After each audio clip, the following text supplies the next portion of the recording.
everyone, and welcome to our wonderful safari all the way from the Kruger National Park. We are here choosing where to go. Our options are endless, and this is Safari Live.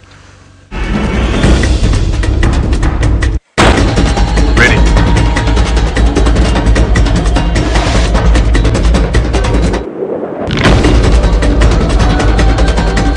Standing by.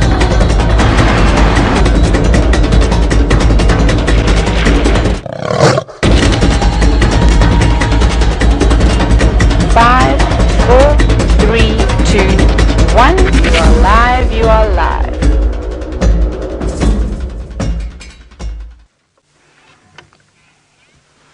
Hello everyone, and welcome to our sunset safari today. We are here on a wonderful, wonderful winter afternoon. I mean, look at all the sunshine we've got. I'm even being very, very optimistic today and wearing short sleeves. My name is Ali, and here on camera today with me I've got Seb, and we would like to welcome everyone to this sunset safari, but especially the schools that we've got joining us today. So Mary Kay Good School, then we've got Kempersville School also with us, and Sutherland Elementary. So welcome guys. If you've got any questions that you'd like to send through, please just make sure you send them using the hashtag Safari Live, and we'll be happy to answer any of your questions during today's drive. Right. Me and Seb are on the mission looking for certain lions that were spotted this morning. So hopefully they'll still be where they were left off this morning. It's not unusual for lions to spend the day away sleeping, especially when it's been nice and hot like today. So we're gonna go check where they last were seen, and hopefully we'll see some fluffy, pretty little lions with them. Well, they're not that little anymore, but they're still cubs. So we'll see. I am really, really looking forward to them being where we left them. Alright. Just a bit of a drive until we get to them, but who knows what else we might bump into the way. It's always a good thing about a safari. You never know what's around the corner. Might be an elephant. Hopefully one day there will be a pangolin, or a leopard, or pretty much anything. While we carry on making our way to where the lions were last seen, we're gonna go over to Taylor, who would like to say hello to all of you. Good afternoon everybody, good afternoon. Sorry about my absence very briefly. Wendy decided that she was just not going to start anymore, but never fear, Batman, the superhero, fixed her. Now my name is Taylor, and on camera with me today is Craig, aka Batman, aka Mechanic, aka what do we call him? A man's man. He's one of those. But of course, welcome to the schools that have joined us this afternoon. I hope that you are excited to join us on our safari adventure. And I think what we're going to do to start this afternoon off is we're going to be checking lots and lots of watering holes, because it is very, very warm out here today. It is so beautiful. And if I were an elephant or a warthog or even a buffalo, I think what I'd be doing is probably splashing myself with water or covering myself in some mud. So hopefully we're going to find some of those animals for you a little bit later. We did have a herd of elephants early this morning. They were just down on the other side at a big dam, but they're not there anymore. So we might go and check a dam called Treehouse Dam, and Tristan had a big elephant bull moving around there this morning. So that's going to be our first stop, is to head down that way, and then we'll give the animals a little bit of time to wake up from their siestas if they have had a little afternoon sleep, and hopefully it'll be action-packed with lots of things. But how exciting that he's going to look for some lions. Now, as we're driving around, I said to you earlier that it was quite warm and hot. And Mrs. Wilson, you were wondering what the weather is like. It's beautiful at the moment. Winter is my favorite time of the year in the northern parts of South Africa.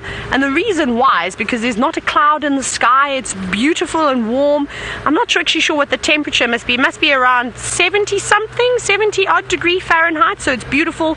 Not even a breath of wind today. It's 78 degree Fahrenheit. That's wonderful weather. So yeah, it's quite lovely. We normally don't see a drop of rain either until the summer months. So for us, towards the end of the year, we can expect rain anytime from about September onwards, and then it ends in about March. Now, I've got distracted. I said to you that we were going to a dam first, but I've just seen some wildebeest and they're still having their afternoon sleep. Hello guys. There we go. I'm not going to go too much closer, otherwise I'm going to startle them a little bit. But you can see that they're resting underneath the trees. Is that a woodpecker that I'm hearing? Ooh. Something gave them a fright. I'm not sure what startled them. But out here you've got to be very, very careful. You have to have your wits about you all the time. Because when you are sleeping and resting, just as these wildebeest were, that means that a lion, a leopard, any predator could stalk up. And it's quite easy to stalk in this long grass, so they have to be very careful. So every now and then they will get frights like that, but rather be safe than sorry if you're out here. But they're strange looking creatures, don't you think? The wildebeest, it almost looks like they're multiple different animals that have been put together. They've got horns like a cow, they've got a very long face like a horse, they've also got a mane and a tail like a horse, and they're a bit confused with the stripes that they have on their body as well. Hello guys. But you don't seem to be too bothered by us. They've come quite close to us, in fact. Craig, look, there's a little one that's trying to suckle. Look at that. How cool is that? Now, that wildebeest is getting a little bit big to suckle from its mom now. It must be almost 6 months old.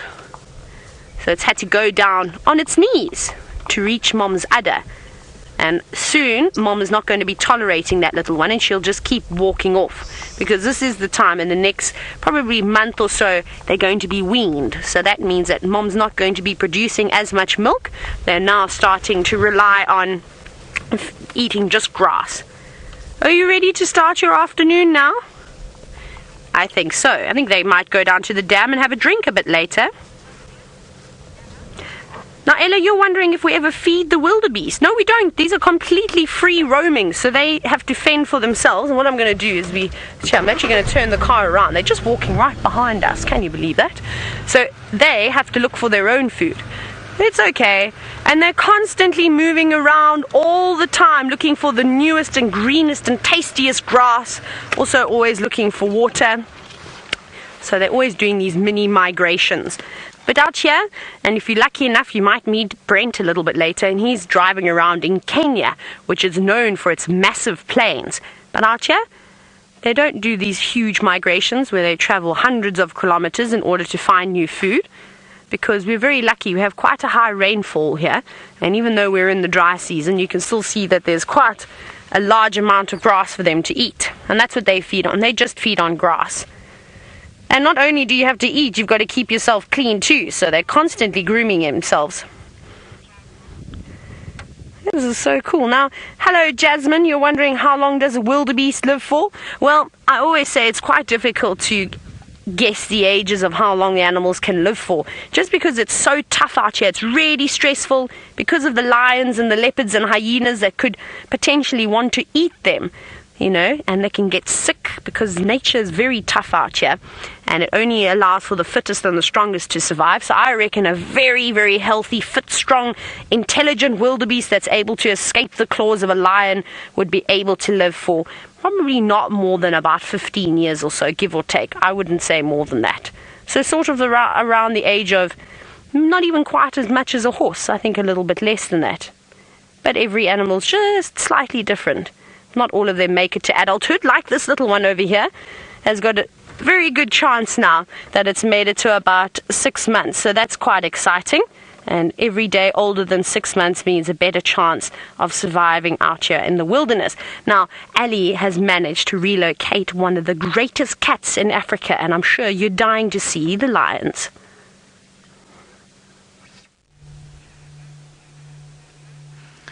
Very ferocious, very feared by anyone, but look how peacefully they sleep. Here we've got a pride of lions. So this is a group of 2 girls that we can see from here. I think there might be a third one just behind the bushes, and I can't see. And I've counted about maybe 6 cubs. It's hard to tell because, well, as you can see, they're all in between the trees having a very, very nice afternoon siesta. This is pretty much where we left them this morning, and if they've moved about maybe a meter just to, you know, go sleep on the other side, then that's pretty much everything they've done for the last 6 hours or so. So it just proves that they've been having a very nice afternoon so far. I don't think they get to complain. You see, we've got them all in there sleeping together. See the female on the one side also. They are not bothered at all by us being here. As you can see, they didn't even open their eyes. And they are perfectly aware of the fact that I'm here with Seb and that we're talking, and that very likely they're very famous lions because everybody's looking at them from across the world. But it doesn't really bother them. They've grown up very used to cars moving around, so they just don't really care. It's like a dog. When you go home and if it's used to you coming in and out, they don't really wake up. Ah, there's a nice stretch. Hello. One of the youngsters almost seemed like it wanted to maybe move on to the other side, but not really. All of them sleeping. I always feel bad. You don't want to disturb them. They've chosen a very good spot. I mean, not ideal for us to see them because it's a bit complicated. But the mothers, the two big girls that we're seeing around, they were very intelligent and they came around and they just put them all in this little area. And we were actually trying to think which way we could go to see if maybe we could see them better. But it's all surrounded by trees. So it's almost like they are in the middle of a castle and it's hard for us to see them from any angle. And this they did on purpose because obviously by having the little ones, they've got to look after them and they've got to make sure that when they go to sleep, it's in places that, well, it's not going to be too sunny because they don't like being hot, but also in a place where they can hide from anything else that may come around. There were some elephants moving around in the area earlier, so if the elephants had bumped into the lions, likely the elephants would have chased them away. But I think, you know, this little hideout where they've decided to spend the day has actually worked out in their favor. It's very hard to see them.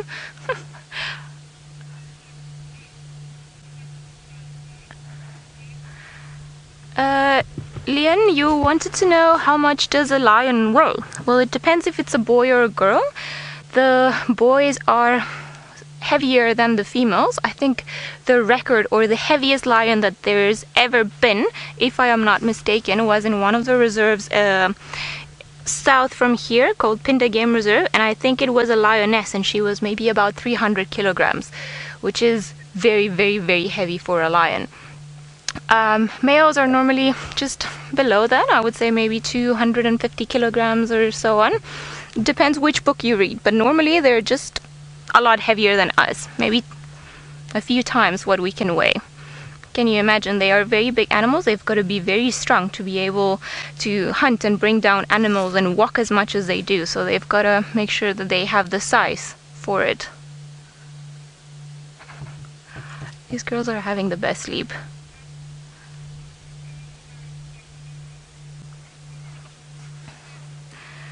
Madison, you are wondering how baby lions get food and what they eat. Well, it's very much like human babies, or if you have a kitten or anything at home. You see, when they're very, very small, it's they drink the mother's milk, and that's what they feed upon. That's what they eat. So they get bigger and bigger and bigger up to when they get to a stage when they're about a few weeks old, just like any puppy that you might have, or even if you have a kitten, and then they'll start eating food, proper food. In this case, because they are wild animals, then the mothers go out hunting and they would leave them somewhere like this, secluded hideaway, where if they go, nothing is going to come, or they have a good chance of hiding away from any potential enemy. And then the mothers make a kill, or they hunt an animal down, and then they take the little ones and they take them to wherever it is that they've managed to bring down so that they can start eating meat. So up to a few months old, they will have a combination of two things. They'll have a bit of meat that they'll eat from when the mothers manage to hunt anything or take them to a food that they've brought for them. And will obviously have a little bit of milk. Because once they get a bit too big, or if there are too many of them, it's very, very hard for just one lion mother to feed them on milk. Alright. I think they're quite sleepy around here. We're gonna see if maybe we can find a better spot to have a look at the little cubs that are sleeping more to the right. And while we try to find a way around this castle of wood, then let's go to Taylor and see what she's managed to find so far.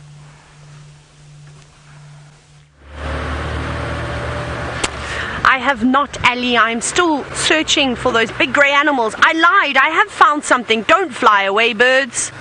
They're just in front of us, just off of the road. You can see that one hopping around. There it is. What are you eating, Mr. Yellow-billed Hornbill? Now, this is one of the funniest birds, and I see them almost on every single safari. And I think it's a very sad safari if you don't get to see these beautiful big birds. Look at their bright yellow bill. Now, there's two of them here. The other one is sitting in the shade, which is where I'd be on a hot day like today. I wouldn't be like that silly one hopping around, but I think it's hungry. Should we see if we can go a little bit closer and get a better view of them? Right. Let's see. We're going to be very sneaky because the birds are quite shy. They don't like the cameras. But sometimes, if you're lucky enough, you're able to get a little bit closer to them. So we'll just take a chance. Don't fly, little birdies. Don't fly. No. Stay.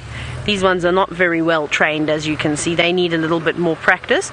I'll just pretend that we're going to drive past and then maybe they stay.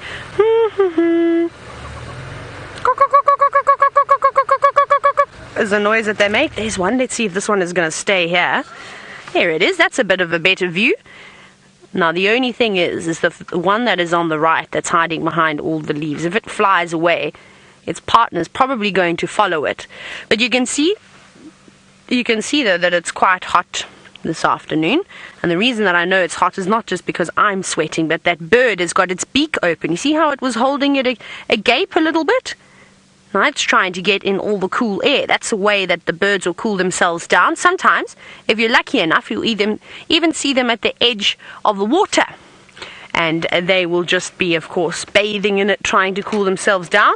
But they don't want to stay this afternoon. That's okay. Now you've seen one of my favorite birds, and I'm sure we're going to see many more birds on this afternoon safari, especially on these warm days. But let's go see. So just down the way, we're not far, are these little pools of water. They're little natural pans. And I know that all of the kids from Sutherland were wondering if I've seen any elephants today. I did see some elephants this morning. Oh, what's running in the road? Who's that? I just saw something running up ahead. I don't know what it was. Craig, did you see what it was? It's a wildebeest. You gave me a fright there, mister. I thought that you were going to be a rhino or maybe a buffalo. Actually, I was hoping that it was going to be a lion. That's what I would have been really excited about. But when you see something big and dark and grey running through the bushes, it could really just be anything out here. But it's Mr. Wildebeest. So you saw Mrs. Wildebeest and all their kids. This is the big man, the big boy. And he's on his own at the moment. He doesn't have a very good territory. So what that means is that he has an area that he looks after, that he protects, and he chases any other male wildebeest that are around. He chases them away and he says, this is my spot. Now, because wildebeest like to eat grass, it's nice to have a big open area like we saw where Mrs. Wildebeest and their little ones were. That's a good spot. And he has chosen an interesting space here. He hasn't really got a big dam. So I don't know how many ladies he gets as visitors. Because I wouldn't come here. I'd rather go to a spot where there's a nice big pool, a big open area, maybe a couple of trees in case it rained or it got a bit windy that would help with shelter. And that's the idea, is that the best spots, like where the other wildebeest were, is a good spot. So you have to be the fittest and the strongest wildebeest to have that spot open. But he's over here, and he looks very healthy. He's lovely and muscled up at the moment. Maybe he will also go to the mud. Now, Laurie, you're wondering what animal is the wildebeest related to? It's quite difficult because if you look at them, they sort of look a bit like cows, don't you think? And they are in the Bovidae family, but so are most of the antelope species. So I reckon if they were closest relatives to anything, it would probably be something along the lines of a cow. To me, they look like very skinny buffalo, like the supermodel versions of buffalo. That's what they remind me of. But they've got a little bit of everything in them. They're interesting creatures, and on a windy day, the best thing that you can do is actually find a herd of wildebeest and then just sit and watch and enjoy, because they get so excited when the wind changes direction. They get quite silly, and then they chase each other around and they make a strange noise. They go, no. I know, that was a terrible wildebeest call. Craig, can you do a wildebeest call? No, but sometimes then they also go like this.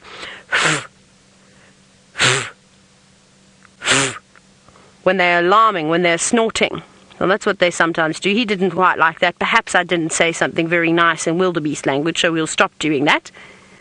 But he doesn't mind us so much. But he is watching us. He's just making sure we're not going to try and sneak up on him. Like I said, this is a very thick area. Anything could be hiding around you. Look at all those trees around there. Now, this morning, we were very lucky. Those lions that you just saw with Ali, we actually saw them try and chase a buffalo, a big African buffalo. But they didn't catch it. So that means that the cubs are going to go hungry unless the lionesses can catch something tonight. And they did exactly what I thought might happen to this wildebeest, is that they snuck up to the buffalo, also in an area just like this, lots of trees, lots of grass, and they had no idea that the lions were there, even though the birds were shouting and telling it, hey, watch out, buffalo, there's a lion. That buffalo thought he knew everything, and he was lucky to escape with his life. So you've got to be very careful out here. Sometimes it's quite nice to be an animal that's got lots of eyes. I think I'd like to be a jumping spider. I found one yesterday, and we were looking at it, and we noticed that it had a pair of eyes on the back of its head, and I think that must be very handy to try and evade predators. But we're going to keep on moving down to some natural pans below, and hopefully we're going to find some warthogs or all sorts of other creatures wallowing away in the mud. Ali is still trying to reposition to get a better look at those lions, and I think she's ready to show you the cats again.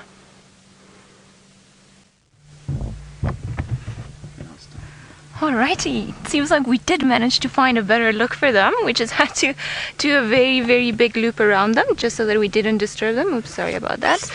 And there they are, all sleeping. So you see we've done a bit of a loop around. There are a few that almost have their heads up.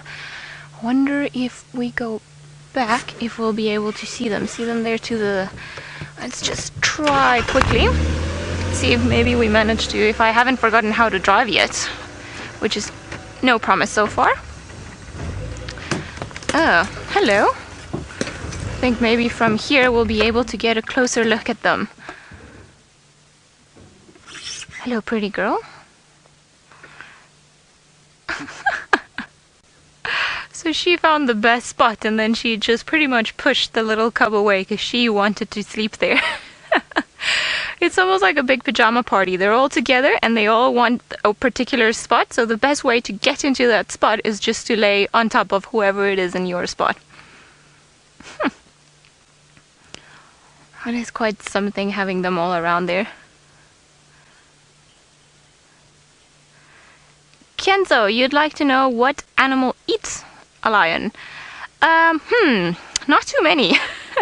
No, normally there's nothing that will actually eat a lion for food, so maybe other lions will kill lions, but they won't kill them because they want to eat them, because they consider them food in a normal case.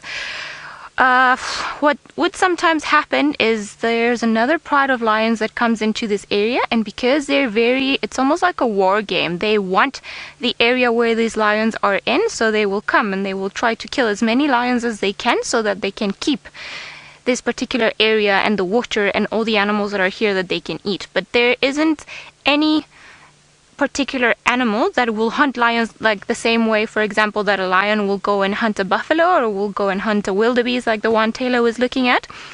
Normally they're pretty safe. They just have to worry about other lions. And perhaps maybe if the cubs are very, very small and they get left by themselves, maybe leopards, elephants can be a bit of a problem. But because they are predators and a lot of animals are scared of them when they get big, a lot of animals will just try to get rid of them when they're little, but they won't kill them to eat them. I don't think lion meat tastes that good, to be honest. I've heard it's not the best. Look at all of them sleeping like that. Molly, have the lions ever let me pet them? That is a big fat no. these animals that we're looking at, they are wild animals. So they're not like the ones that you see in the zoo or perhaps on those videos on YouTube that they have, you know, human friends, or that somebody has them like a dog. These are lions that are very, very nice to us because they let us see them, and we can come around with a car, and then if we stay in the car and we don't get out and we don't stand up and we don't jump out of the car, they have absolutely no problem with us being around. But if I were to jump down and go and pet them, I have no doubt that one of the mommy lions would get very, very upset with me and would try to attack me just to protect her young ones, because they're not used to people walking around. This is their area and this is their territory, and this is where, you know, they are the kings and queens. So they don't really take it easy for anyone to come around. So no, I have actually never pet a lion. And these ones will definitely not let me. These are, and we prefer to have it that way because it means that they are really, really wild animals, and we just get to see them and what they do and what they get up to without having to really interfere. If we could pet them and, you know, just walk around with them, it would be pretty cool, but it wouldn't be real. It wouldn't be the way that they are. So we prefer to see them from here, and we just let them be the exact same way nature intended them to, you know, just carry on with their lives while we just watch them from a distance. They look very cuddable, especially the tiny little cubs. They look very fluffy like teddy bears, but when they grow up, then you don't really want to be cuddling them at all, not even when they're small, because if they get used to people, you can imagine that they are not going to fear people and they're going to come a bit too close. And an animal that's that big, sometimes they might even mean well. But can you imagine a lion hug? You know, something that weighs almost the size of, if your mom's got a small car, imagine like a small car coming to jump at you and give you a hug. I'm sure that would hurt. So no, we try not to pet the lions or any other wildcat for that matter.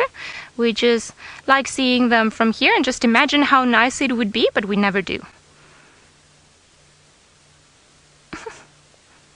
It would be quite funny, though, if we could and just go and sleep in there. I wonder if my long hair would confuse them and they'll think that I'm a lion. I don't think I will ever try, though. I'd rather live to tell the tale.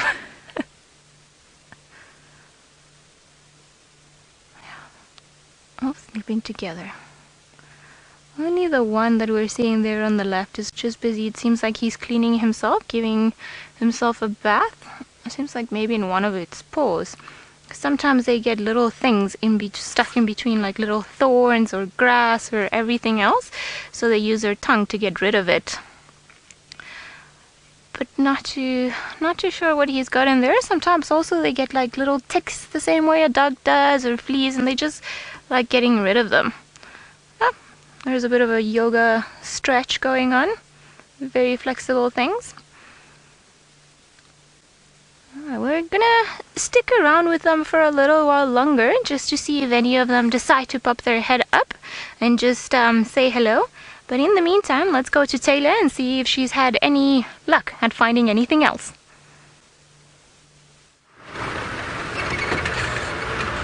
Still not anything else, but we are checking the watering holes. We checked Treehouse Dam, and then we also checked the pans on Shibamu Road.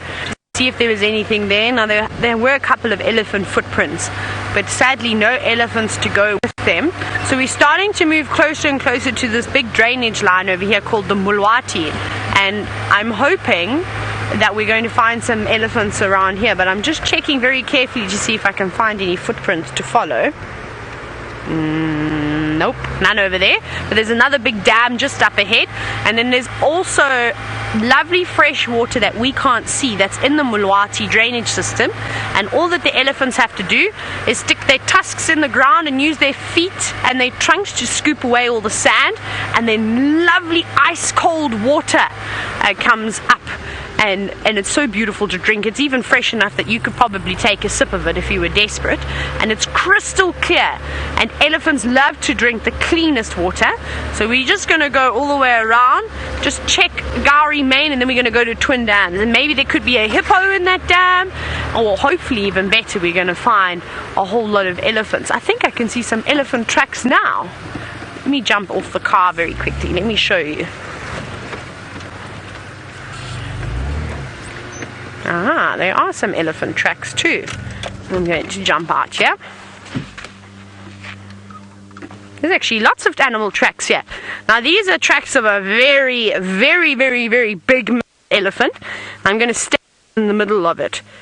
There's my one foot, and there's my other foot. But half of the track, unfortunately, has been driven over. So this says to me that it was probably from this morning's safari, but the rest of the footprint would go something along the line of that. How big is that? This entire track over here will be the elephant's footprint. Let me see if I can find a better one. See, they've all been driven over. Okay, we can't show you any more elephant footprints, but I'm going to show you another one which is quite cool, and it's this one over here. Don't you think it looks like it just does? Put my... There's an elephant going up. Somebody obviously got dropped off and is coming on safari. There's actually an airstrip not too far away from here, but it's a airstrip. So footprint over here, it's not my footprint. This is actually from a baboon. Really, really, really big. It's almost the same size as mine. Probably about 3/4 of the size of mine. So I think that this would be a big baboon walking like this down the road, looking for delicious things to eat, maybe picking up some grass. I still had grass in my mouth. Is it better now? I believe that my... No?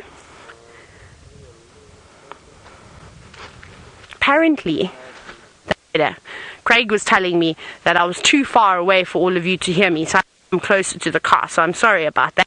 But this baboon, and maybe it had a whole family of baboons that were feeding around here, eating the guarri leaves, maybe looking for guarri fruit, eating the nice roots of the grass, but they're not here anymore. I wonder where they have gone. Right, let's see what else we can find. Okay, let's continue. Now, that elephant could be anywhere by now, unfortunately. Like I said, I think it was from this morning. Let's see what else we can find. I think Twin Dams is going to be a good check, and then also just opposite Twin Dams is a place called Baboon Pan. Now it's not on our traverse, so it's not in an area that we can drive on, but it is very, very pretty. It's quite flat and quite open, and there's some nice sort of little pans there.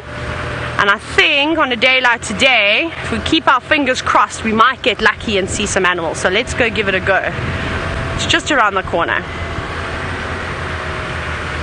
Oh, how exciting! It seems as though Brent managed to...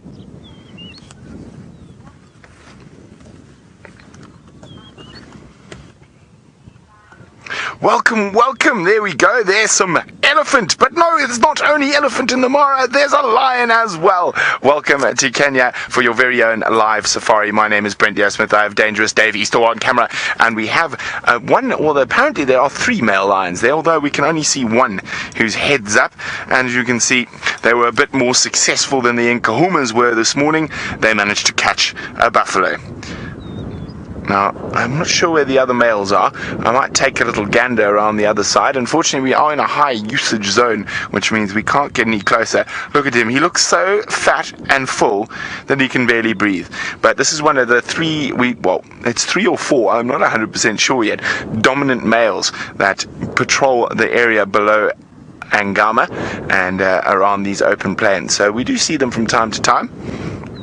But he is looking very, very happy with what he's managed to catch. Oh, he's probably eaten most of it. We got a few vultures off as well. It looks like there's a white-backed vulture and some hooded vultures even further away. There we go, hooded vultures and white-backed vultures. No Rupel's griffins just yet, and no lapid-faced just yet. Well, there could be some in the trees at the back there, but I think the lions are probably keeping the vultures at bay. That's why he's lying so close to the carcass at the moment. And isn't this incredible? This is coming to you live from Kenya. I see another male, Dave, under the tree over there. See him? Yep. Just saw a head pop out of the grass. Now I'm hoping we are going to move around and get a bit closer to them. Remember, hashtag Safari Live if you have any questions for us. Hi, Adam. Adam is wondering, are lions an endangered species? Well, Adam, not at the moment, and well, It's a difficult one. They are endangered in certain areas, and they are definitely a species that's under threat. And there's a lot. The biggest threat to lions is actually loss of habitat and loss of food, and then they start preying on livestock and people, and start wandering around. So there is a problem. And they are on the threatened list, but they're not critically endangered yet. Especially not in areas like this. There's actually a very big, healthy lion population in the Masai Mara Serengeti ecosystem, as is in the Kruger at Djuma. Well, there we go. Elephants, a retired buffalo, and a lion. We had 3 of the big 5. Well, I don't know if we can count a dead member of the big 5 as a part of the big 5 in one shot. Oh, is that vulture going to try sneak in a little bit? You see the one who's sneaking. There's some sneaky hooded vultures. Now, he might give them a bit of a growl, or even chase them if they decide to get a bit too close. Well, he definitely noticed them coming. What are you going to do, vulture? Are you going to play the discretion game and be even more patient? So you can... And you can see there's a lot of wind here. Look, you can see it looks like he thought about getting up to chase them, but he has a full belly. Oh, I hope the rainstorm stays away from us. But there's quite a lot of rain around us.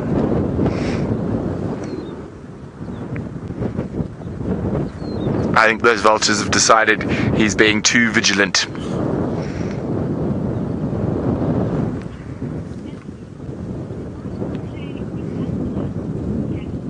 Hi, Devon. Devon's wondering, do lions play with other lions? Indeed, they do.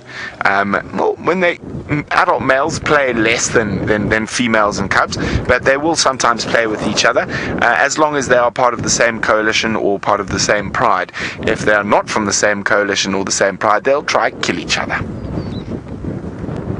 Isn't that beautiful? That wind going through that gorgeous mane.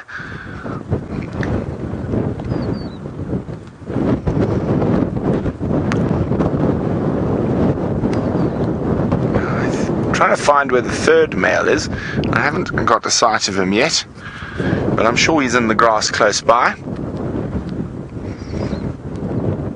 Oh, I'm so full. My belly's too full. I'm so fat. I shouldn't have had that last bit of liver.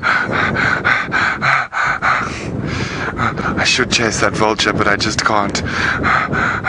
Now, of course, I'm only playing, but I always sort of think like that when I see a big fat male lion. It's like, life's so hard. But of course, life's pretty good for him at the moment.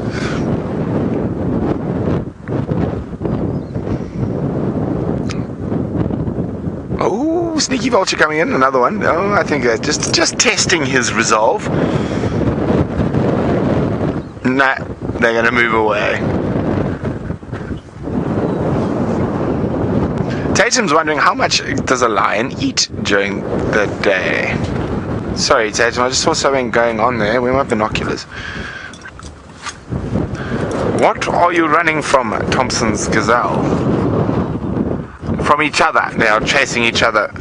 So not to worry, they're in the distance, way in the distance. Tatum is wondering, how much does a lion eat in a day? Well, a male lion can probably eat over 30 pounds in a single sitting. And he can probably do that 2 or 3 times, maybe even 4 times a day if he's very hungry. They've got an incredibly fast digestive system. Now, most predators all have a very fast digestive system. And one of the reasons they have this is so they are able to eat quickly, digest before they lose the kill to another predator. Now, when you're a dominant male lion, it's not that important because there's very little that's going to mess with you. But when you're a young male lion and you're sneaking around in other people's territory or other lions' territories, and you get a nice meal, you want to be able to eat as much as possible before a dominant male lion or a big clan of hyena manage to chase you off. And so that's why they're able to eat so much so quickly, and they'll absolutely gorge themselves till they can literally not take another bite.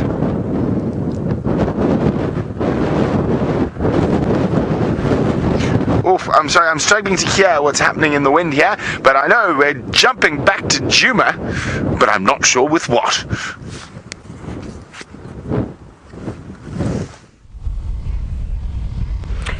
we are at a dam and we are sitting with a hippopotamus. So no elephants here, but at least you got your elephant fix with Brent, and there's many lions this afternoon. Now I'm going to show you, well, in Afrikaans we call it a seekwie, which basically translates, if you do the direct translation, into sea cow, but it is not a sea cow, it is a hippopotamus with a bird sitting right on top of its head. They are best friends, these two animals. That is called a red-billed oxpecker. Don't eat the bird, Hippo! Don't eat the bird! I'm just teasing. That hippopotamus does not want to eat that bird at all. That hippo just eats grass like a cow does, and like the wildebeest do. But isn't that cool that you got to see that hippo opening up its mouth? Now that's not as wide as it can open it up, and it looks like it's a young male, this one, all on his own. Typically you won't see a female hippo all by herself. Normally they'll live in family groups, and he is a lucky boy because this is a good dam. Come on, open your mouth one more time. Let us see, please. Say, ah.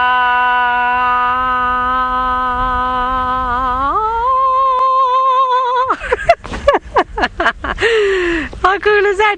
The hippo is singing and is smiling to all of you. You are very, very, very lucky to see something like this, I can promise you that, because this morning I wanted the hippopotamus to open up its mouth, and I think it did open it up very quickly, and now it's gone under the water. Perhaps it's going to do some synchronized swimming for you, but that is also not the truth, because hippos can't really swim very well. What they do is they sink to the bottom and walk along the floor of the water. And under it goes again. Now, Molly, you were wondering how big is a hippo. Well, it's quite difficult to explain to you because you're only seeing a third of its body. You're just seeing its eyes, its ears, and the sun is very bright, and the tip of its nostrils sticking out of the water. And maybe, I think it's getting quite active now. If it does bounce around like this, maybe it's going to porpoise. It's going to jump out of the water. No, now it's just blowing bubbles. But, Molly, they can get to the size of a small car. So I'll tell you how much they can weigh. They can weigh about, a big male can weigh about 2,000 kilograms. So about 2 tons. So that's really, really, really, really big. I can't even describe to you how big that is. So, like I said, in the water, they don't look particularly big, especially when we're sitting up on the dam wall and we're viewing them from the safety of the car. But if you have the unfortunate opportunity to meet a hippopotamus on foot, you will realize that you are very puny and scrawny as we stand next to them. Hippos are massive, and they can get quite long too. But this is still a youngster, so he's not fully grown yet. He's still got a whole lot of growing to do, and that's probably why he's here on his own. He's been kicked out maybe of the main area. Maybe he didn't want to listen to the big males, and they told him that he has to settle down and behave if he wants to live here. So he got sent off all on his own, and now he has to live here by himself until he's big enough and strong enough that he can go across and take on another hippopotamus. And he's gone now. So can you believe that? He's holding his breath. We haven't seen him for about a minute now. We're going to have to wait another 5 minutes before he decides to come back up, because they can hold their breaths for about 6 minutes. It's a long time. I think I could probably only hold my breath. I'm trying to cover the sun. Craig, I need to use you. I have to ask Craig, I can't see. We're going to have to try and reposition. Sorry, my apologies. The sun is very strong out here, and that's the one thing that your mom tells you not to do, is don't look directly in the sun. So don't be a silly banana like I am. That's not very good to do. But he's still gone under. Look at this. Still absolutely nothing. No bubbles. So I don't even know where he's going to pop up. Usually the hippos leave a trail for you, so you can see where they're going. So perhaps he's just sunk to the bottom. That means that this water must be quite deep. And we've just seen this hippo all by himself. And Ella, you are wondering if hippos can have babies. They can indeed have little babies. And Ella, they are the cutest things in the whole wide world. There he is. Hello. Now they are teeny tiny tots when they are born. Well, even though I suppose in comparison to the adults they are little ones, but they're still quite large. But my favorite thing about a baby hippopotamus is its mouth, is that it is just all gums. So as that hippo opened its mouth, you saw all its big teeth. Can you imagine? No teeth at all. And they're so funny when they're little, because they just want to play like little children do. They find another hippo of a similar age, and then they all play together quite nicely, and it's so much fun. But how cool is that? But that hippo now, he's just going up and down the water, and he's not bothered at all. about coming back to say hello. Let's see. See, this is what I was hoping we were going to see. I'm going to go back very quickly. I want to show you just down here. We'll try not to drive off of the edge of the dam. But look at all of this lovely mud. Let me turn this way as well. So look at this. This is fantastic. And you can see that there have been a lot of animals around here. There's lots and lots of footprints in all of this mud. This is a natural area, and it's drying up quite nicely. And this is where the buffalo, the warthogs, the rhinoceros, and of course the elephants will come through here, and they will cover themselves in lots of mud. So that's what I'm hoping we were going to see today. But today is not the day for animals to cover themselves in mud, but hopefully we'll get them next time. But that's all the time that we have from all the schools today. But I hope that you enjoyed seeing the lions. You got to see elephants, not just in South Africa, but elephants in Kenya, and a Kenyan lion, hippos. It's been a great afternoon, but we will see you next time, and we hope that you join us again soon. I'm going to send the rest of you back across to Ali. She has now left the lions. Let's go find out what her plans are.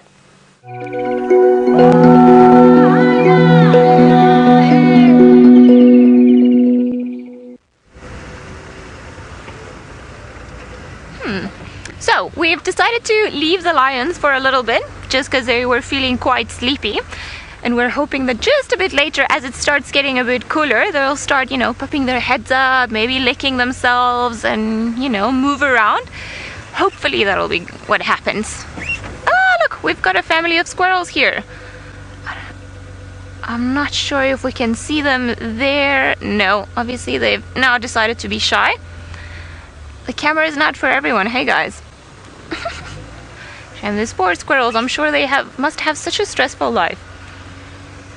But anyway, we are on our way towards Buffelshoek Dam, see if there's anything around there. I am really hoping for some ellies to come down and drink, but anything will be just wonderful to see. So, I've clearly forgotten how to drive. I think I'm just a bit rusty, just as the car. Ha ha ha. Sorry, let's see.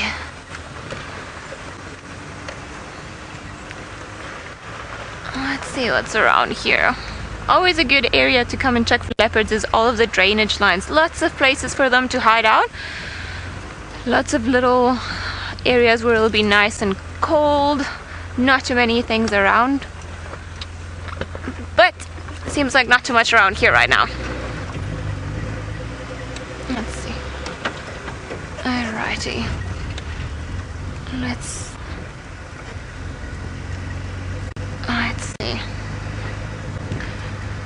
Okay. Whee! Let's go. Don't you feel like you're in a roller coaster sometimes on some of these roads? You know, you go up and then you go down and then up again, and so on.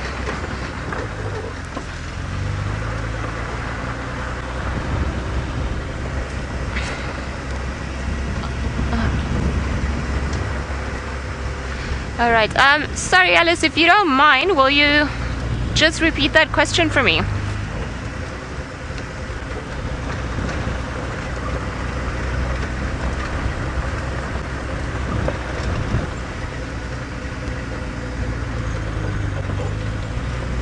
Alright, sorry guys, I'm really trying to get through to Alice. Unfortunately, I can't make this thing, the game drive radio, go a bit lower.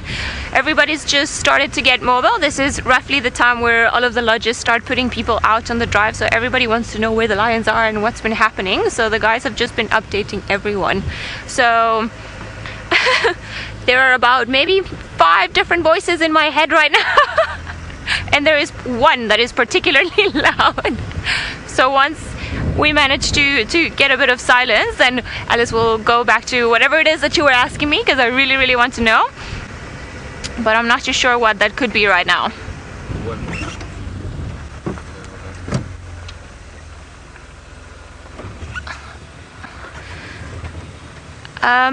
Flaxseed, I believe that's the name. Sorry if I'm saying it wrong, I can't hear that much. You would like to know what is the total length or the extent of the Kruger Park. So the Kruger Park the Kruger National Park is about 2.5 million hectares, which is a very, very big area. It's bigger than some countries. I believe it's bigger than Switzerland or maybe even Ireland. So you can imagine it's just a gigantic country of just wildlife, which is why it's my favorite country. But then the beauty about Kruger Park is that there are other areas that are attached to it. So they are not part of the national park per se. They're not under the exact same rules, but the animals, and that's the good part of it, they can go in and out as they wish, which is pretty cool. So if you attach all those different areas, some of them, the Manuleti, the Sabi Sand where we are, or the Timbavati, the wonderful thing about it is then it adds an extra, I think maybe 3 million hectares. So it's 2.8 million hectares in total, the Kruger National Park and the Greater Kruger National Park, which is, you can imagine, a very, very big area for animals to move around. Sadly, it would seem that one day is not going to be enough for all the animals, and that is why a lot of conservation entities and NGOs are just trying to make this area bigger. So the Kruger Park actually, it's got, so imagine the Kruger Park is here, so we've got all the different reserves around here that form part of the Greater Kruger. But then just to make it slightly more complicated, the Kruger is also part of what is known as a transfrontier park, which means is a park, a national park that goes beyond the political borders of a country. So actually the Kruger with the Limpopo National Park and the Gunarizo National Park in Zimbabwe and in Mozambique, they form the Greater Limpopo Transfrontier Park, which is an area that I'm not too sure of how big it is if we count all of it together, but I would imagine it's probably around 4 million hectares or something along those lines. Very, very big area for the animals to move around. I would like to know,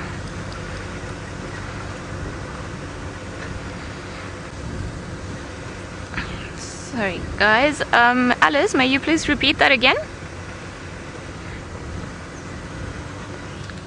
Sorry, Alice. James, you'd like to know how my visit to Zimbabwe went. It was wonderful. I was very, very impressed because obviously I can't even speak, I'm so excited. Coming from a guiding perspective, when you go somewhere, you don't only just look at the animals, but you look at the way they do things and how the lodge is managed and so on and so on. And I was so impressed by the whole setup of this company that we went to, and everyone looked after my guests so properly. It was wonderful. And the beauty about Zimbabwe is we went to, well, in this particular case, we went to 2 different parks. One that is not too far from Gunarizo, which is the park that is part of the Transfrontier Park, called Wangi, and it's just on the outskirts of the Kalahari Desert, and my god was it cold. I couldn't even believe it. I was freezing for the first 2 hours. I was wearing maybe 5 different jerseys. I was wearing pretty much everything I had. And then we went to another very famous park called Mana Pools. And now the beauty about this park is that the animals are actually very used to people walking and approaching them on foot. So we saw everything on foot that we could. I mean, the first afternoon we even had lions on a kill on foot about maybe 5 to 10 meters away from us. Obviously this is not something we did on our own. We still went with one of the local guides that has got the knowledge of the area and the animals and everything else, because I think when you go somewhere else, you've got to approach things in a very humble way. You don't want to be there and be like, oh, you know, I'm a guide, I know what to do things, and you don't know the animals or how they behave. So it was wonderful. If you guys ever manage to go there, I would highly recommend it. It's very different from Kruger Park, but if you love the wild, it's just another wonderful place to go to. I think Tristan was very jealous that I got to go there before him. Ah, some buffalo dung. I wonder if the guys that the lions were chasing this morning didn't carry on running all the way just to try and get away from Nkuhumas as quickly as possible. Maybe they've also gone into Buffelshoek Dam. I wouldn't be surprised if they had. Funny enough, we only saw 2 buffalo in Zimbabwe. In all of the parks that we were, I don't know what happened. They were just not particularly interested in us. They just kept on running away. I wonder what it was. Let's see. Can't see too much with the glare now.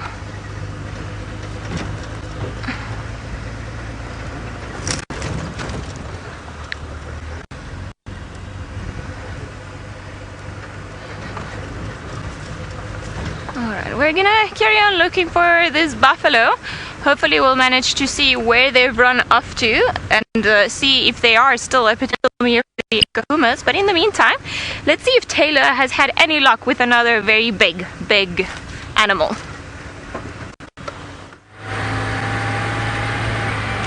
I'm not having as much luck as I had this morning, unfortunately, Ellie, but I'm so envious. I forgot to tell you that while you were in Mana Pools, I was very, very jealous that you got to spend time with some of the most relaxed elephants sort of in Africa.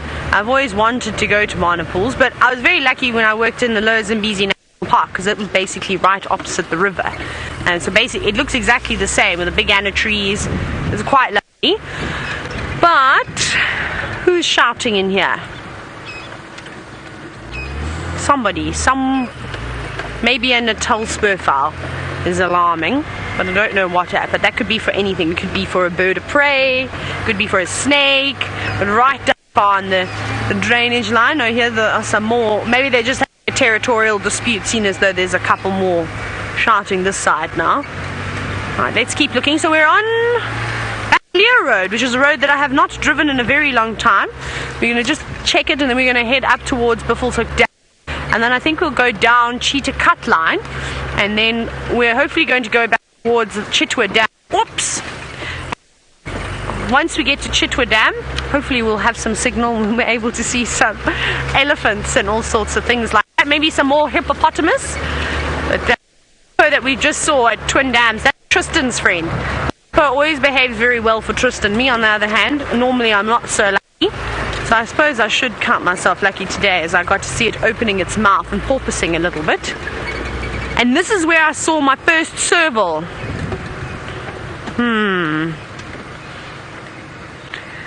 This is where I first saw the first serval, and it was very quick. It was with Brian. It was just bouncing around in these trees. The birds were alarming and going crazy, and they gave its presence away. So I always check here very carefully in case we're lucky enough to see it again. I see that Allie's actually on her way towards Bushbuck Dam.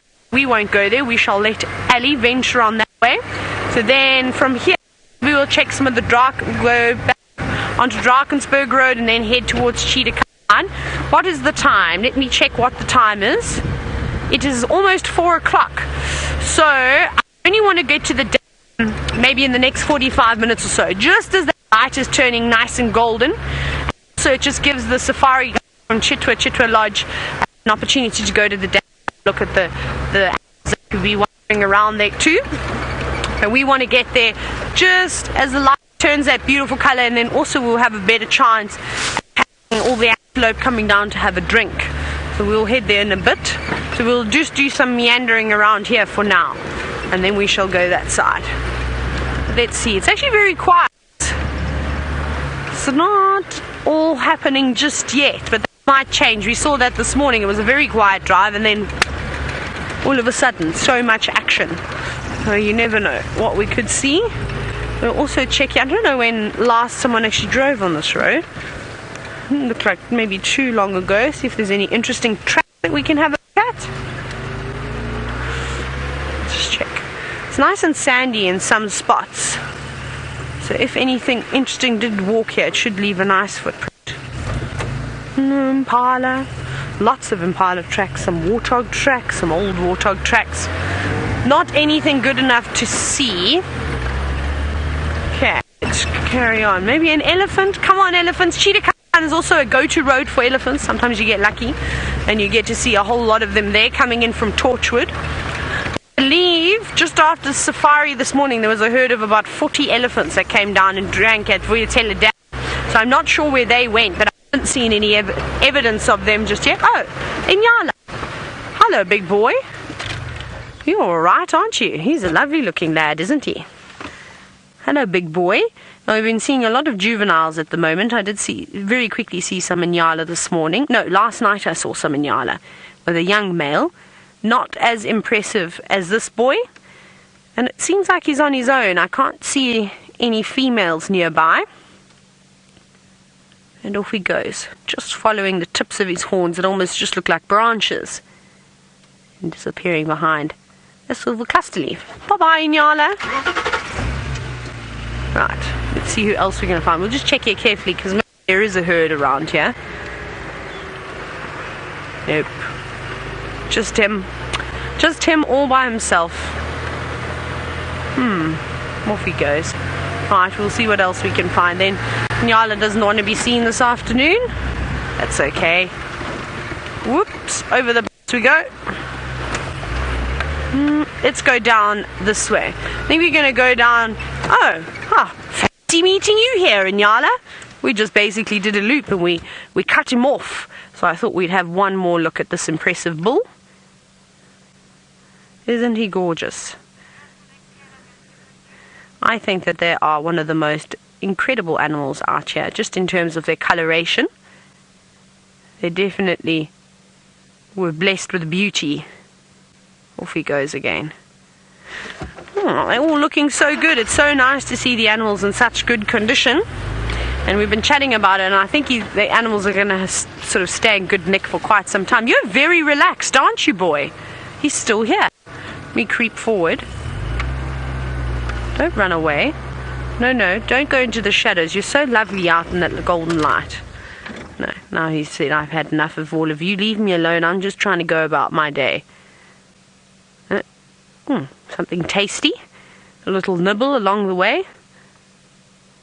And that's a good shady spot. You see how they completely disappear when they go into the shade as well. That's always what amazes me. Is how it's so difficult to spot antelope as they stand under the shady trees, with their horns helping them blend into the vegetation. Very cool. Lovely.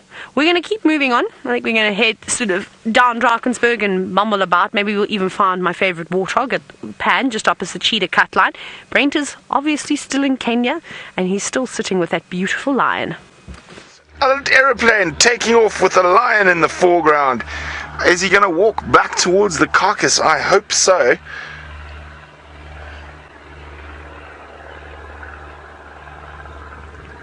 Or is he going to just flop down somewhere?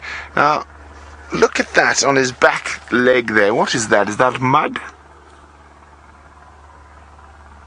I think it is not mud. Do you know what that is, Dave?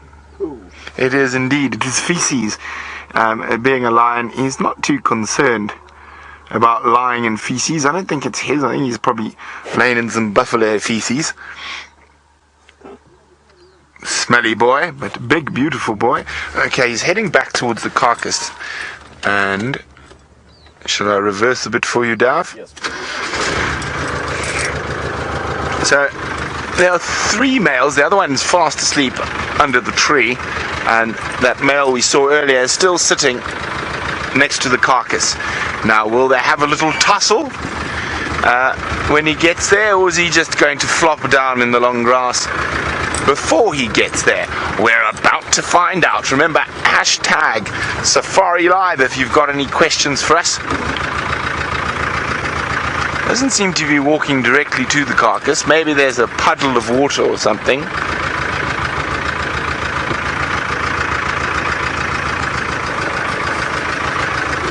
Oh, you lazy, lazy, lazy boy. Oh, you got a vulture taking off there, Dave. He's just flopped down in the long grass. I had a feeling he might. There's a lovely white-backed vulture, and it's getting a bit late, so he's going to go sit in the tree, I think, next to a hooded vulture. Whoop, boom! Oh, that was a good landing. Oh, another white-backed vulture. And they'll wait for these lions to give them a gap to go and feed on that carcass, but I think they're going to be waiting for a while. Now, we had a question from Christian who wanted to know, how far do lions walk in a night or in a day? Well, it all depends. They are capable of walking up to about 30-35 kilometers. Oh, next boy is up. But normally they don't walk more than sort of 5 to 10 k's. So that's the third of these big beautiful boys.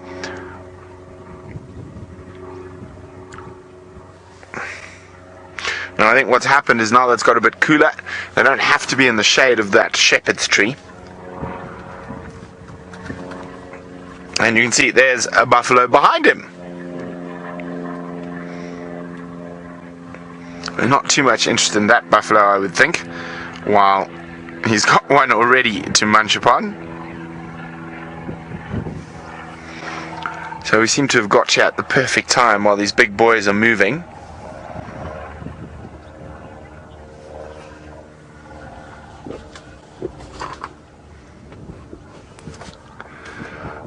Jade is wondering, how do they keep their mane so fluffy and flowing? Well, Jade, the only answer is they're born with it. I mean, they will lick and groom their mane, and they will lick and groom each other.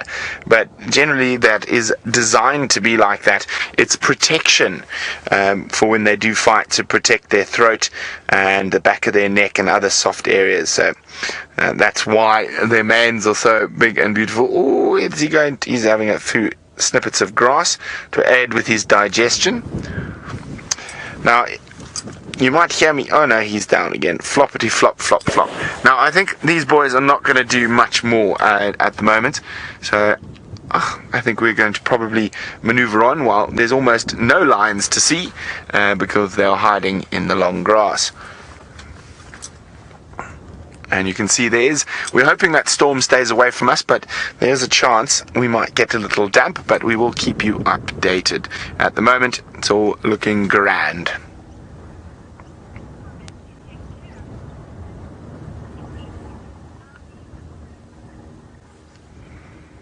Take care, said it seems to be getting cloudy and the rain is coming. Well, there's some hooded vultures and some Thompson's gazelle.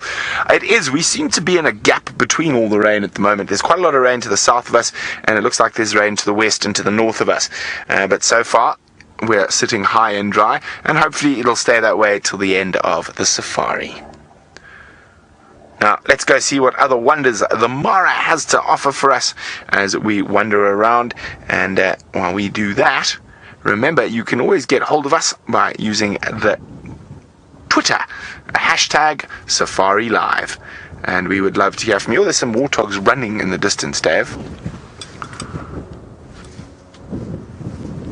There we go. Hello, pigs. Bye-bye, pigs.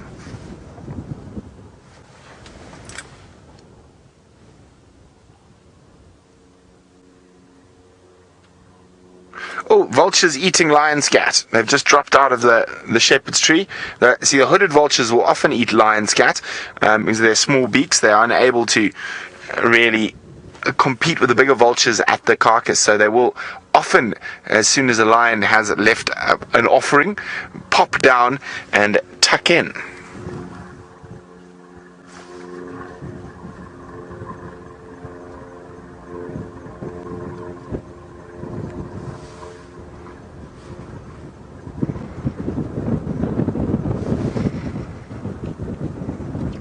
Look at that, all of the vultures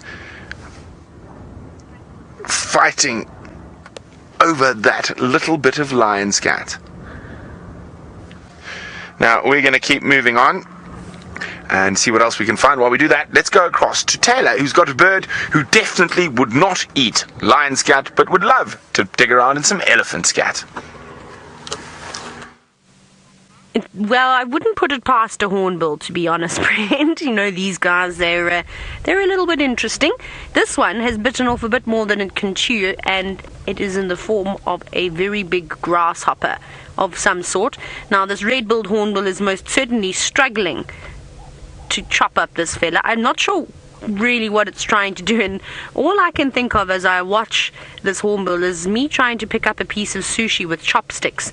That's sort of what its beak is like, if you think about it. There's me, you go try and put it in my mouth, but not quite working, and then dropping it in the soya sauce and splashing it everywhere all over my white shirt and shoes, because that happens to me often, wrecking the tablecloths. I'm not usually the most popular person at a sushi restaurant, but no, it's of course this hornbill's not eating sushi. This is a little bit difficult, and hornbills don't necessarily break up their food before they eat it. It's going to try and do it in one go. So I think it's sort of trying to crush the exoskeleton with its beak to flatten it a little bit. Maybe that's the technique that it is going for, which doesn't seem to be working very well. Now, hornbill, if you choke, I don't know how to give birds CPR, so please don't. It would be preferable if you didn't do that. It really is struggling, but that's not a small grasshopper. Now, if that thing were to have hit you in the head while you were driving, you'd probably have this little concussion. Hey, Craig? Imagine one of those things bashing you in the face. I'm glad that the Hornbill has saved us from it. So thank you, Hornbill. One less grasshopper that can fly into my eyes. How cool is this? And Jeremiah, you've said that it is indeed a very big grasshopper. Now that's got a whole lot of sustenance to it. That is a really, really good meal for a bird of that size. Though I'm not sure how many grasshoppers a hornbill could eat in one day. But I think after this fella devours this insect, it'll probably be satisfied and maybe it's just going to go back to bed. Come on, you can do it. It's been fighting this guy for quite some time now. There we go, almost there. We park quite a distance away too, just to give it a bit of room. Well, yes, it's got half of the grasshopper inside its mouth now, and it doesn't quite know what to do with the rest of it. You're almost there. It almost needs to copy the technique that heron will use by dipping its prey in the water and then sort of trying to swallow it to try and help lubricate it. But hornbills don't really practice that technique. I think it's an amazing technique that the water birds do. Well done, hornbill. That was quite some effort. Oh no, the grasshopper looks like it's still trying to make an escape.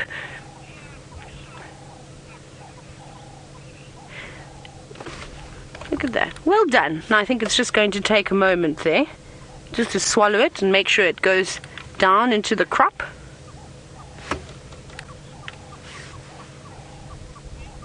Hello, well done. Now, Ruti, you're wondering if that very long tail that this red hornbill has is for show, or if it's just its regular tail. It's actually just its regular tail. Unlike the pin-tailed wider, that's an example. The males get a big tail, beautiful long tail, as a way to impress the ladies. That's not the case with these guys at all. This will just help with flying, with stability in the air, and also balance when they're hopping around on the branches. Hornbill, you've done a sterling job. Now, I'm sure that that's just part of the grasshopper, or maybe it's something else, maybe a little grub. Perhaps it's the end part of the grasshopper. I can't see what it's got now. But it's wiping it on the floor. I don't know why you'd want to cover your food in sand. That wouldn't be very nice. Maybe it had a little sting or something on the end and it's trying to get rid of it. We definitely see the rollers and the bee eaters performing that technique where they'll wipe their beaks or their bills on a branch once they've caught a stinging insect to try and get rid of the sting. But I don't know if that was the case over here. Hi, little Hornbill, you're being very entertaining. Now, Oswaldo, you're wondering why are birds considered dinosaurs? Well, that's because the birds came from dinosaurs, I suppose. I mean, I think when you watch these guys, and I think hornbills are great examples, the way that they run, but particularly a southern ground hornbill, just because they're so much larger. They sort of remind me of a velociraptor, and my dinosaur knowledge is not that great, unfortunately, even though it was my favorite sort of toy to play with as a kid. And those are the only ones I can remember, and I remember from Jurassic Park where the little girl gets mauled when her parents sort of arrive at an island. They're tiny little dinosaurs like that running around. They sort of remind me of that, but obviously the little hornbills don't have arms anymore. They've got big wings. We're going to keep heading down towards Chitwa Dam now and that little pan and hopefully find lots of interesting things. Ali has made her way all the way to Buffelshoek Dam.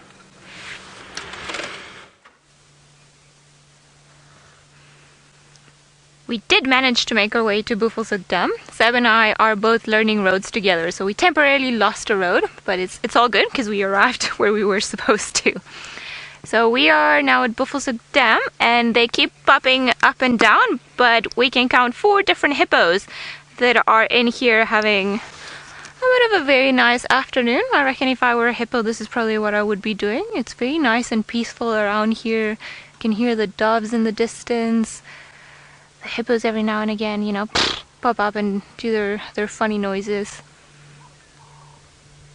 Very nice afternoon. Whoop. There's a little bird flying around. Hello. It's always quite funny when the hippos just decide to stare at us. I mean, just the way their head has been designed, that they can be very sneaky and just, you know, pop out, see what's happening, hear what's happening, but at the same time pretend that they're not interested. Or in this case, just barely put your head above the water and just have a nice sleep. This is quite funny. Well, hello. Are you sleepy? Look at those eyes. I'm sure, look, he's closed them again. I don't think he's awake yet.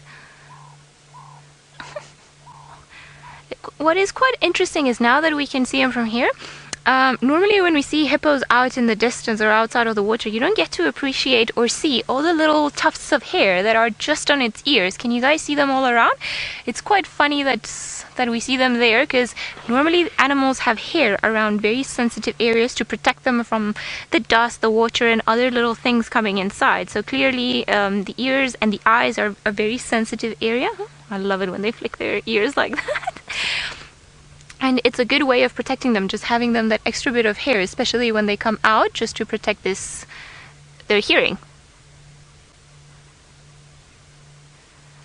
Rishi, you'd like to know how hippos come out of the water, if I'm not mistaken? Well, they just pretty much walk out wherever it is that's suitable for them. You can see now the beauty of the dam and just how, it's not that steep. So if you were to, you could just very easily, as if we were to jump into the water, you can just come out of the water pretty normally. They do it at ease, so they won't come out running unless they feel threatened for whatever reason, and then they'll start grazing all around this area. We've got more sleepy hippos around here.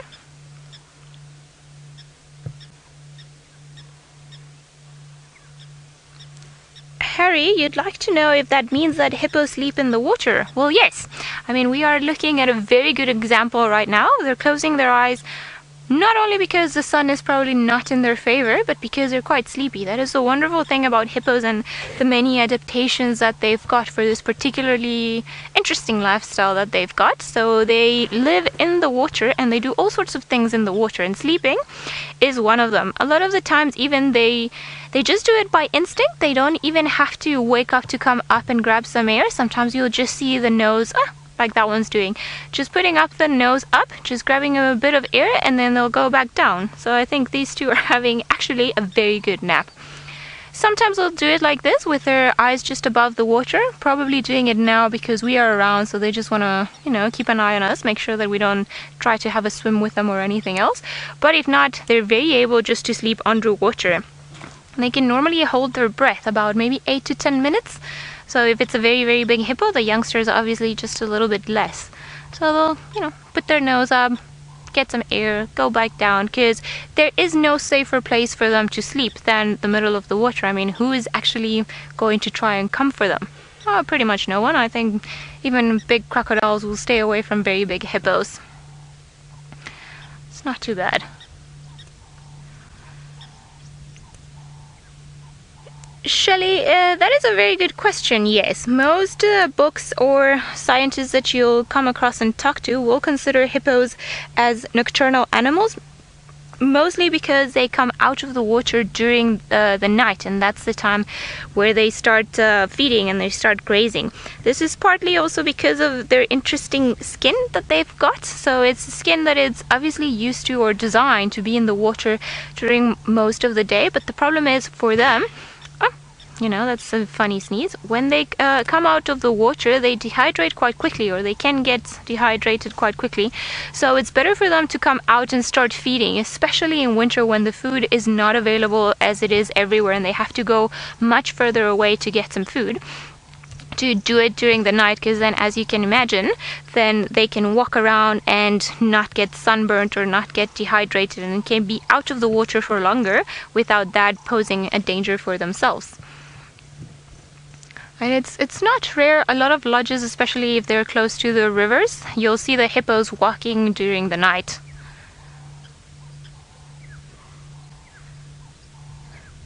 Omi and Opie, that sounds like my grandparents, funny enough. You'd like to know if the hippos will share the water with other animals. Well, yes and no. So you see they're sharing it with other hippos, but there's a bit of a separation. We've got 3 on the one side and then 1 on the other side. And if an elephant were to come around, likely, the big males will start opening its mouth and just doing a bit of a display, and the elephants will splay their ears and so on. So I don't think they're always too happy to share their resources. If there were a crocodile around here, they would pretty much just leave it on the side. There are lots of birds and terrapins around here, but what I think they would not be happy at all to see is another hippo coming here. Another hippo that doesn't belong to this particular pod would not be welcomed in. As the winter, or as winter starts drying everything up and all the ponds and the dams start emptying a bit, then that's probably when we're going to start seeing a bit more aggression between the animals over the water, just because, well, water means life for a lot of these animals, particularly for the hippos. So you can imagine they're not going to be too happy to share it with pretty much anything. But for the time being, they seem quite content. There are quite a few birds on the shore. There's a terrapin, maybe even there's a sneaky small crocodile around that we haven't seen. So for now, it's still all very civilized.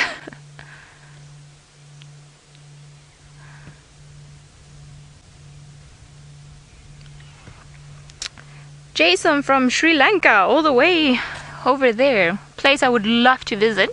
You'd like to know how they manage to avoid the water getting into their ears. Well, it's pretty easy. They pretty much close them. So normally when you see them coming out of the water, you'll see, you know, that they start moving their ears all around. That's pretty much when they're opening. It's almost like a tap. Imagine a tap of an outside tap from water.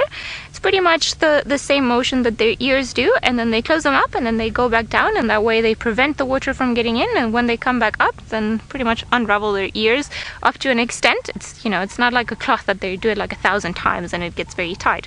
But they manage then to just prevent some of the water flow from going into their ears. I think our poor hippo that we're looking at, it's so sleepy, he doesn't even know if he wants to have his eyes open above the water or underneath the water. It's a very complicated decision.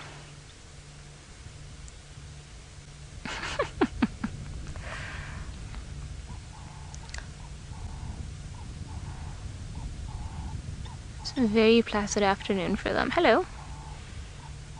I love it when you see yes, exactly like that. That's how they move their ears, and then they start, just making sure all of the water comes out, and then they'll go down and close them up. While we sit around with these hippos, see if anything else comes to the water, let's go over to Taylor and see if she's had any luck at another big dam. I've got some very frightened birds that are shouting at the moment. We're going to see if we can find them. Sounds like they're sitting up in this wattle. There they are. Let me pull off the road very quickly. Can you see them up there, Craig? Looks like some crested francolins. It's a little bit difficult to see looking into the sun. Yes, it is a crested francolin. Now there's a pair of them. I don't know who or what gave them a fright, if it was me, because we did sneak around the corner and then all of a sudden my loud booming voice appeared, so that is enough to frighten them. Oh, there's 3 of them actually. So I'm just checking here very, very carefully to see if I can't see anything that perhaps is just darted about. Oh, I wonder if there's a little daycare as well, just in front. I don't know if you can see, it's actually quite difficult to see. It looks like a rock, but sort of just in there. That's a little common daycare. I wonder if it didn't maybe move very quickly, though it also looks a little bit on the startled side. No, it's not. Is it a bushbuck? It is a little bushbuck. Oh my goodness, it must be. It's quite small. It's not a particularly big one. The reason why it gave it away is to just see the white on it all of a sudden on its chest. So it's a little bushbuck there. It's not alarming, it's not barking, and they've got very good eyesight. So I think if there was anything here, it would be barking and alerting all of us to whatever could have been around here. But the birds are not coming down. They're staying put up in this wattle. Like I said, it's not very common to have these guys sitting up in the tops of the tree. They normally only do something like this if it is a predator on the ground, because a bird can still get them. If they're up in the tops of the tree, normally if it's a big raptor, they'll rather swoop to the base of the tree and hide themselves underneath all of the branches. But they're settling down now. They've stopped alarming, so maybe it was just me giving everybody a fright. Apologies, animals. I didn't mean to do so. But we're on Chitwa now, so that's quite exciting, and we're slowly making our way around to the dam. I first thought what we would do is we'd go towards the airstrip and have a look there and see if there were kudu, maybe even some impala, zebra, wildebeest, and hopefully some elephants moving on those beautiful plains just adjacent to the airstrip, because at this time of the day it's really quite lovely, and we have been quite fortunate to have some super sightings of elephants moving around in the golden light and through all of those marula trees. So that shall be our plan. But let's go down here first. We're almost at the airstrip now. Who's walking here? Right, let's carry on. There's also a great road for tracking over here. Oh, waterbuck. Hello, little ones. Just running across the road very, very quickly. Whoops, with a hop, skip and a jump. Oh, they're just disappearing off the road now. But those were 2 youngsters, and there are a couple of adults with them too, just coming to join the party. So I think that they've already come from the dam. They must have had a drink already, and then they're moving off into the thicker vegetation. At least they're just starting to pop out. You can see a couple more just to the left. There's a little view of them. But how nice is that light? It's just starting to turn now to a photographer's dream. And I'm so happy to see that the colour of the grasses and things are starting to change colour. So it really is going to be quite pleasant for photographs now. So just a little family of 4 moving about. 2 mums and their calves going about a little bumble. And that's quite nice. Normally they run away from us, so I was quite happy that they stayed for just a little bit. Right, let's carry on. Thank you, waterbuck. I'm sure we'll see plenty more waterbuck as well as we head down towards the dam. Maybe Boris is going to be around, not the friendly crocodile. I don't think you get friendly crocodiles, even though they've got a big smile. Don't be fooled by the crocodile. Yes. I think I need to see some elephants now, or a leopard perhaps. Now, we were just discussing about when Tingana is due back, because he goes about these sort of walkabouts for a couple of days and we don't get to see him, and it's been 2 days now, so maybe he's going to make an appearance tonight, and he does like this area too. I saw a couple of the Chitwa guides. They said they haven't seen any leopards this way just yet. They're also having a quiet afternoon, but I suppose that's winter and at least everything is cooling down nicely a lot earlier. Now, James Richard was actually wondering if there's any chance that we could see a jackal on Chitwa. Most certainly, and I think if there's any place that we're going to see a jackal, it's probably the area that we're heading into now, because we've just arrived at the airstrip. I don't know what I'm doing. I don't know why I did that. A warthog! I should have just stayed on the road. Hi, warthog. Now, you may see a fence. It's a little elephant fence. I'm going to turn like this and get some nice light.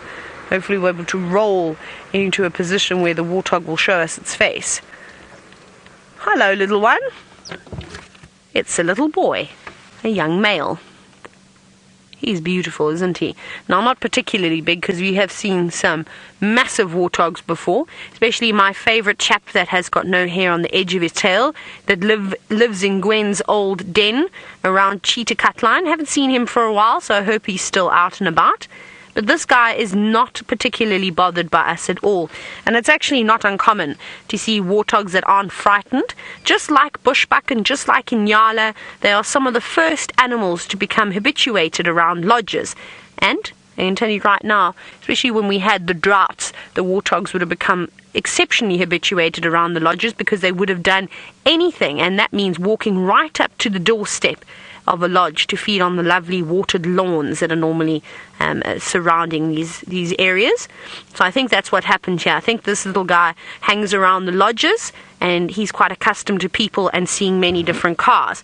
And I think if you live on the edge of an airstrip, you must be one of the most habituated animals, because if you don't run away when an aeroplane lands, well then a car is definitely not going to make much difference in your life.